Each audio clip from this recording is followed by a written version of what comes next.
Hello বন্ধুরা, আজকে দেখছেন মোচা বড়া।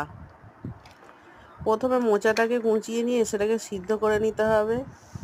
সিদ্ধ করা হয়ে গেলে মোচাটার মধ্যে নুন, লঙ্কা, হলুদ, আদা, রসুন, পেঁয়াজ কুচোনো, বেসন আর আমচুর পাউডার দিয়ে ভালো করে মাখিয়ে নিতে হবে।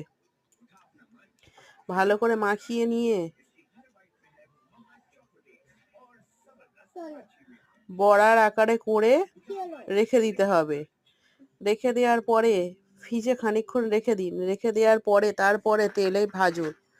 মুচমুচে মোচার বড়া খেতে দারুণ লাগবে। একবার ভেজে খেয়ে দেখে বলবেন। ভিডিওটি ভালো লেগে থাকলে লাইক, কমেন্ট, শেয়ার করতে ভুলবেন না। আর অবশ্যই করে সাবস্ক্রাইব করবেন। Please subscribe please.